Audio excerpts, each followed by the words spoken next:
Before words, there was silence. And sometimes, love begins in that silence. In today's story, I Saw You in the Quiet, you'll follow the slow, emotional journey of two people who never needed loud moments, only small glances, soft presence, and quiet understanding. This story is told in simple, gentle English, perfect for English learners and peaceful listening. So close your eyes. Take a deep breath.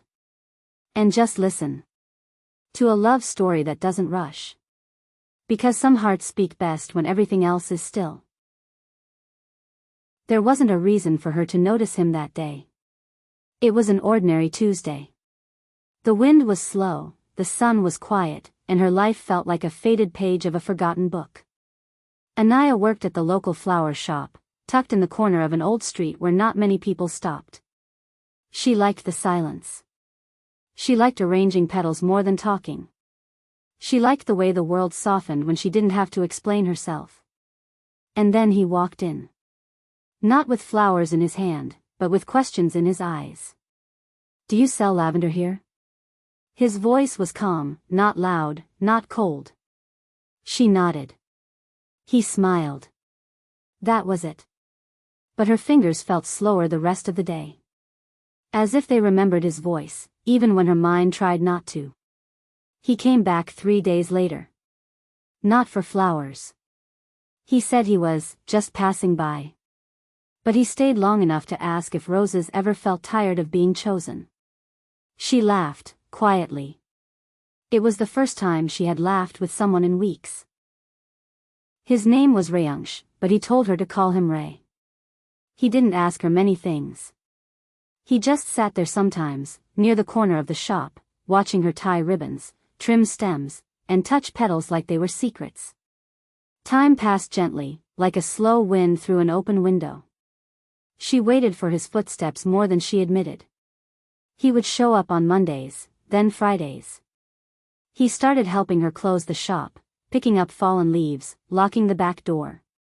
He told her stories about growing up in the hills, where the sky was bluer, and silence had its own sound. She told him nothing. But he listened like she had said everything. One evening, as the sky turned silver and clouds folded softly, he said, "I like it here.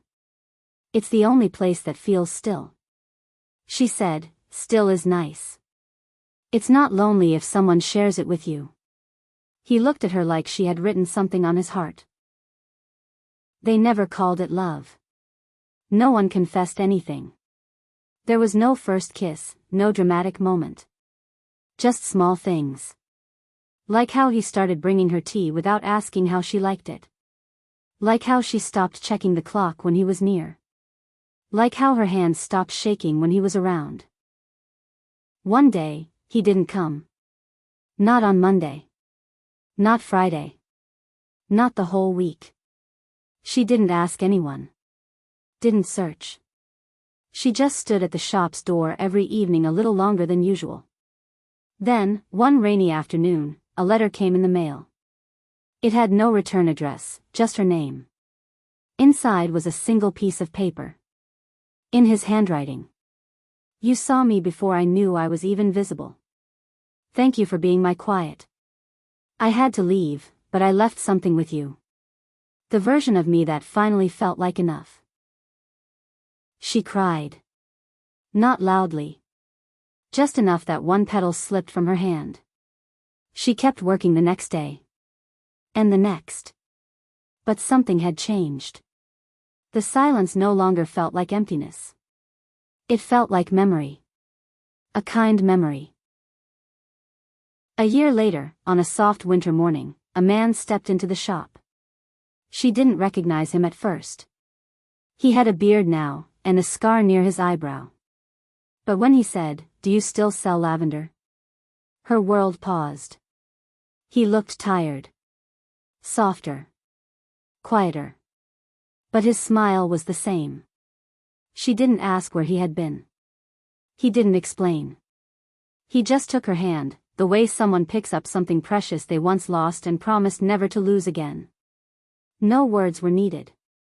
Because sometimes, when someone leaves, you don't wait for an answer, you wait for the feeling to return. And he was the feeling. They didn't talk much that day. They just sat, together, in the silence. And it was enough. Because sometimes, love doesn't need names, plans, or promises. It just needs someone to sit beside you and see you completely, in the quiet. Not all love stories are loud. Some unfold like a soft wind. Some bloom in silence. You just heard I Saw You in the Quiet. A slow-burning story of feeling seen, even when no one else is watching. If this story touched your heart, if you felt calm, connected, or comforted, then this space was made for you. Speech balloons, share your favorite moment or line in the comments. Blue Book, stay until the end for 40 beautiful words from this story, explained in simple English. Pushpin, subscribe for more quiet stories, told slowly, for people who feel deeply. And remember, sometimes, the loudest love is the one that says nothing at all. White Heart.